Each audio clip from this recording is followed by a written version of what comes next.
setan. Saya dulu pernah mengajar di Andara. Ada masjid di situ, cukup bagus juga. Itu pengajarnya spesial, fikih setan tuh. Dan belum banyak juga dikaji itu ya. Nah, di nama-nama setan ini penting juga untuk kita pelajari, karena nanti terkait dengan gangguan-gangguan yang harus kita hadapi. Biasanya kalau kita kenal itu, ya kenal gangguannya, tahu di mana lubang dan duri di jalannya, itu bisa kita hindari. Itu biasanya sahabat Hudzaifah al-Yamani itu, ya. Kalau orang tanya tentang nikmat kubur, beliau tanya tentang siksa kubur. Orang tanya surga, beliau tanya neraka. Sahabat-sahabat bingung, kenapa sih kamu nanyanya selalu begitu? Ya, kata Hudzaifah radhiyallahu taala anhu, kata beliau, ya kalau orang tanya nikmat kubur, semua pengen dapat nikmat. Tapi kalau nggak pernah tahu tentang hukuman di situ, ya kita khawatir terjebak dan nggak bisa menghindarinya. Ya, orang banyak tahu tentang surga, banyak bertanya, tapi kalau nggak pernah tahu tentang dahsyatnya neraka, lubangnya, jeratnya di mana, bagaimana menghindarinya? Ya, terkait dengan setan ini, kita turunkan beberapa lah sebagai efektivitas waktu ya. Contoh, ya kan? Satu, saya tulis dengan Arab saja ya. Al-hafaf. Ya, bukan afaf tapi hafaf. Ya. Kedua, ada lagi misalnya walhan gini. Ada lagi khinzib, ada yang menyebut khanzab. Ada lagi zalnabur.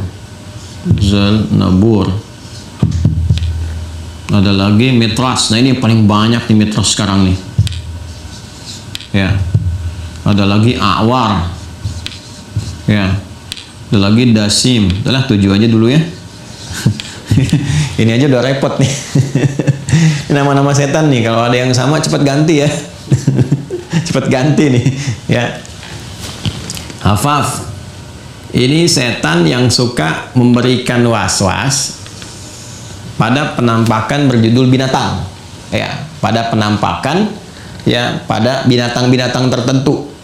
Di begitu lihat takut, was-was, langsung ini. Nah, itu apalagi kadang-kadang binatang yang nggak ada terus tergambar di benak kita itu ya. Awas, ada ular berkepala singa misalnya kan, atau ada macam-macam. Ini kadang-kadang seperti itu. Ini setannya namanya ini hafaf ya. Setan-setan yang berwujud penampakan-penampakan dengan wujud binatang atau keadaan-keadaan binatang-binatang tertentu yang kadang-kadang bersuara melahirkan was-was tertentu. Bukan takut alamiah ya. Kalau mendengar suara singa itu takut, itu wajar, ya kan?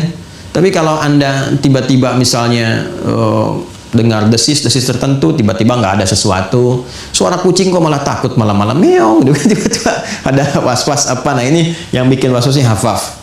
Ya, yang paling populer tentang keledai. Ketika keledai meringkik, nah itu suara setan dan seterusnya. Tapi apa namanya, itu ada babnya tersendiri, babnya. Orang nggak ngerti nanti jadi bahan-bahan candaan atau macam-macam. Tidak, ada babnya sendiri. Kapan dia meringkik seperti itu, kan? Ayam berkokok, suara malaikat misalnya kan, bukan suara pada kokoknya, bukan, memberikan kesan bahwa ketika dia berkokok itu ada malaikat yang sedang turun atau menunaikan tugas dan sebagainya. Tapi berkokok seperti apa? Apakah ayam ketawa yang nggak berhenti berkokok menandakan malaikatnya banyak gitu kan, dan sebagainya? Nah, itu ada babnya sendiri, nanti dipelajari di bab tertentu khusus.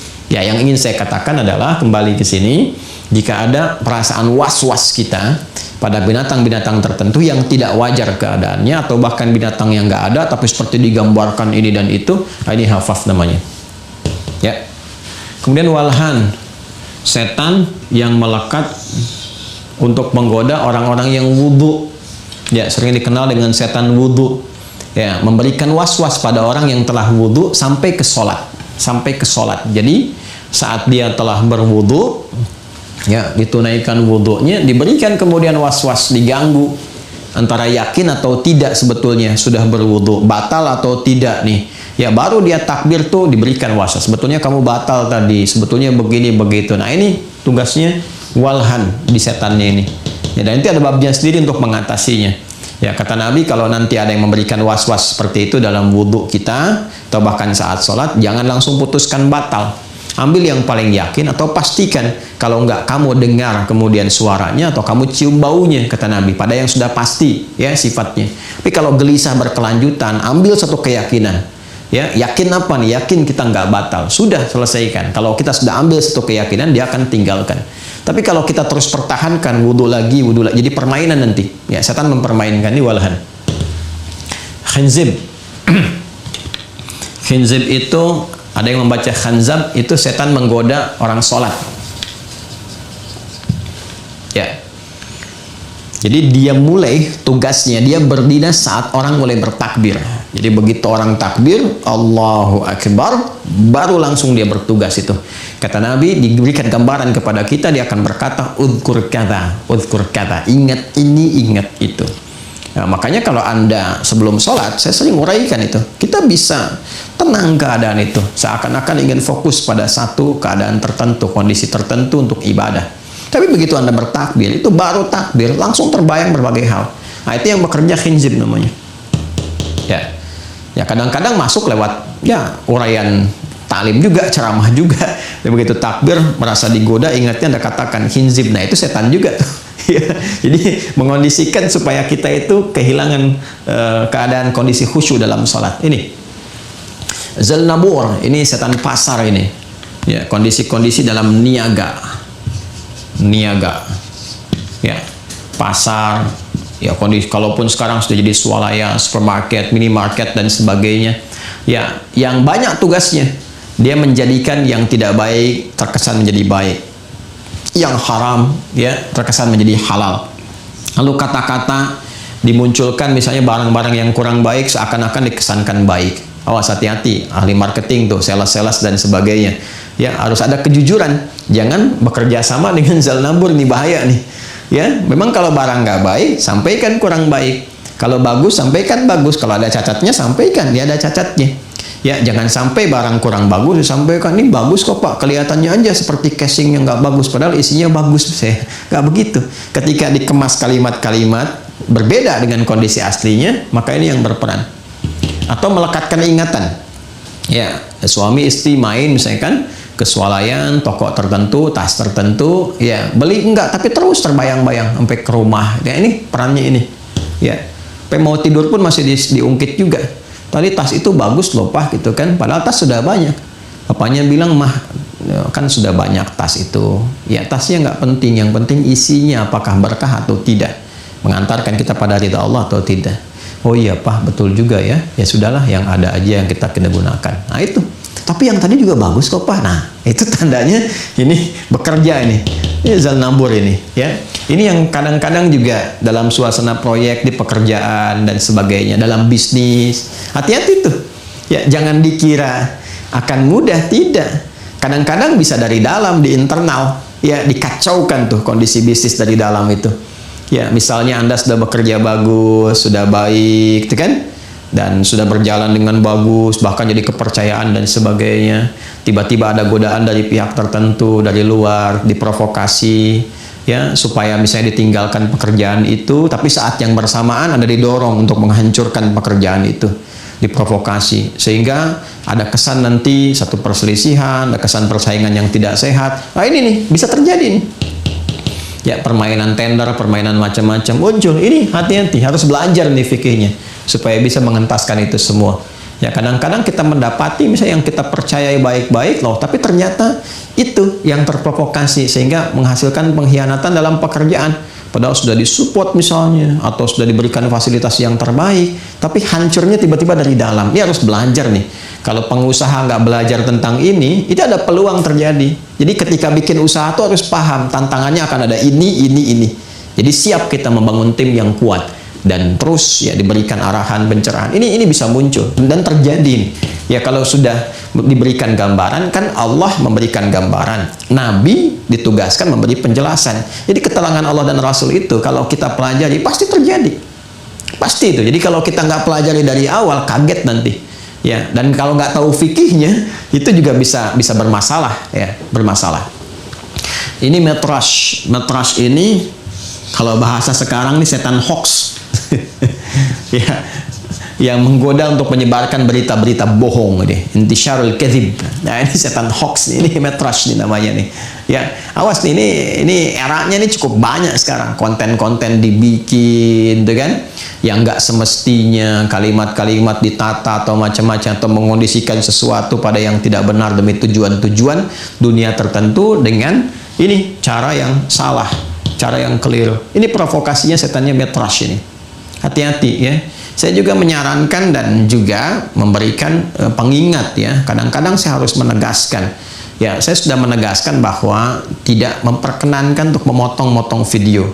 Jadi kalau mau belajar, teman-teman share aja supaya share-nya itu diarahkan kepada akun yang formal, yang benar. Untuk apa? Sebetulnya sih yang paling diharapkannya adalah untuk membentengi salah dalam menyampaikan sesuatu.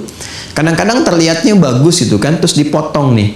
Yang jadi masalah adalah ketika saya menyampaikan sesuatu dan lengkap disampaikan, itu arah pembicaraan terukur. Ini kemana maksudnya? Jadi lengkap supaya bisa dilihat keseluruhannya. Ketika terpotong, itu sudah keluar dari konteks yang dibicarakan.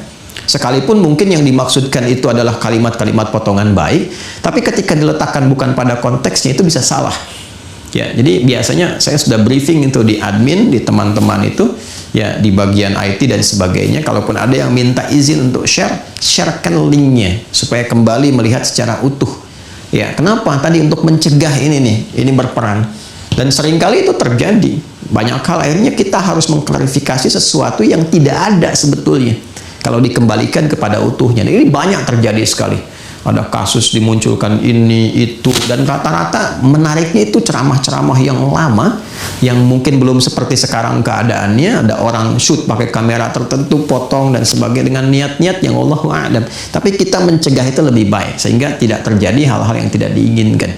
Di itu, ya, membangun harmoni, kebaikan-kebaikan, untuk mengalahkan provokasi ini, itu penting. Sehingga terjadi hal-hal kondusif yang kita harapkan. Ini ya teman-teman ya. Hati-hati nih setan hoax, jangan terjebak nih berita-berita, tulisan, status dan sebagainya. Awal. Ya, setan penggoda yang mengarah kepada zina. Hati-hati ya, hati-hati nih. Awas ya. Dan ini sesuai zamannya nih, sesuai zamannya.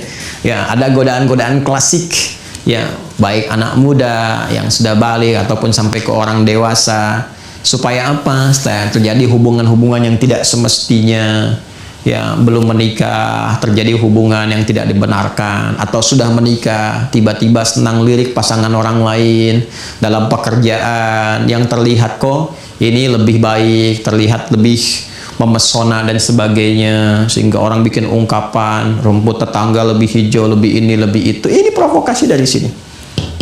Hati-hati ya, termasuk dalam taklim juga hati-hati ya. Harus berlindung kepada Allah Subhanahu wa taala. Ya, ada ustadz tuh ya. Jangan sampai Anda menempatkan di luar batas-batas ya dari porsinya. Nggak boleh itu. Ya, dari istri yang sudah punya suami dan sebagainya. Kagum proporsional. Boleh pada ustadz mengagumi pada ilmunya. Tapi jangan melampaui batas-batas itu. Itu pun kekaguman itu ya diarahkan kepada pujian kepada Allah untuk mendapatkan rahmat Allah Subhanahu wa taala. Jangan melampaui itu. Ya, apalagi sampai menghadirkan suasana-suasana yang tidak baik dan sebagainya. Tidak boleh hal-hal yang demikian. Ustadz-ustadz juga begitu tuh. Ya, harus sering didoakan supaya tidak keliru. Ya, bukan hanya popularitas, kadang bergaul dengan jamaah isi pengajian yang isinya perempuan semua atau sebaliknya, kan, dan sebagainya. Ada ustadzah tapi ada jamaah laki-laki dan seterusnya. Itu mesti berlindung juga karena ini bisa berperan kemanapun. Ya. Dan sekarang lebih sistematis, hati-hati. Sekarang kan dunianya tuh banyak digital. Awas, hati-hati tuh, digunakan teknologinya. Ya, bisa dengan prostitusi, bisa dengan chat-chat itu, yang pakai media-media. Betapa banyak kan orang kenalan-kenalan di Facebook, di Instagram. Dari yang tadinya chat, jadi cek, ya. Check in, cek macam-macam, segala rupa. Jadi mulai zina dan sebagainya. Ini awar ini. Ya, betul-betul deh, pergaulan-pergaulan sekarang itu mesti berlindung. Ya, dengan cara-cara yang baik. Mohon kepada Allah. Minta kekuatan. Ini bahaya ini, ya. Nanti kalau sudah dibawa ke rumah, nah ini pengganggunya ini nih, dasim. Setan rumah nih. Setan rumah. Jadi dia mengganggunya macam-macam. Ada yang berusaha memecah belah suami dengan istri. Yufarriquna bihi bainal mar'i wa zawjih. Ya, ini bisa mengganggu peran harmonisasi antara suami dengan istri. Bicara sedikit kok jadi ribut gitu kan. Kadang-kadang ada yang menggunakan dari luar, berperan seperti magic untuk memecah. Itu ada juga, itu ada di Al-Baqarah, Quran surah 2 ayat 102. Ya, kadang-kadang bikin nggak enak masuk ruangan, ada ketakutan tertentu. Ini yang berperan dasim nih. Dasim ini ada babnya sendiri di rumah. Ya.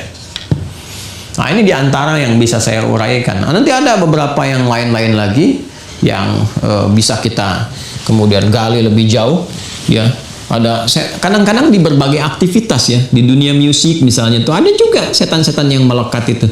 Kayak mesti hati-hati. Itu ada babnya sendiri. Ada babnya sendiri.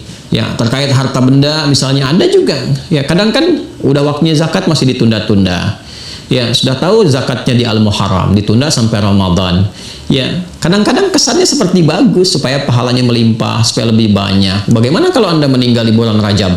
Ya, sudah tertinggal 6 bulan itu belum tersalurkan. Sementara ada anak yatim, fakir miskin, menunggu hak mereka untuk didapatkan, belum tersalurkan. Ya, nah, ini banyak hal teman-teman sekalian, maka mesti hati-hati di antara jenisnya. Ini ada babnya sendiri. Ada babnya sendiri. Saya tidak menjanjikan, tapi nanti kalau sudah kita masuk ke masanya, kan kita terkurikulum di Mira itu terurut, ya supaya terukur gitu, pelan-pelan. Nanti sudah masuk, kita bahas ini tuntas.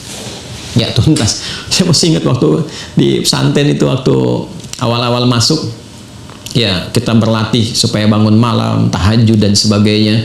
Terus baru belajar silat itu ya, waktu itu menarik tuh, malam-malam tuh digoda, awas keluar ada nanti makhluk yang di atas pohon begini begitu. Itu saya sampai menarik itu saya untuk mengeluarkan segala kegelisahan dan ketakutan dalam diri itu, sampai saya katakan, kamu beraninya menggoda, keluar kalau berani. Saya udah belajar silat waktu kecil itu ya kan tahunya memang setan itu menggoda. Setan itu penakut ya, setan itu penakut ya, dia hanya bisa berkuasa pada yang lemah. Makanya menghadapi setan itu sederhana sebetulnya, karena kan sifatnya nggak maksa, dia tidak memaksa. Dan kalau kitanya kuat, beriman, melawan, sudah ya, dia nggak punya kekuatan. Pada orang beriman, mendekat kepada Allah nggak ada kekuatan, yang kecuali pada orang-orang yang lemah ya. Dan memang ingin menjadikan setan bagian dari teman kehidupan. Waliyadzubillah, kita berlindung kepada Allah dari sifat-sifat demikian.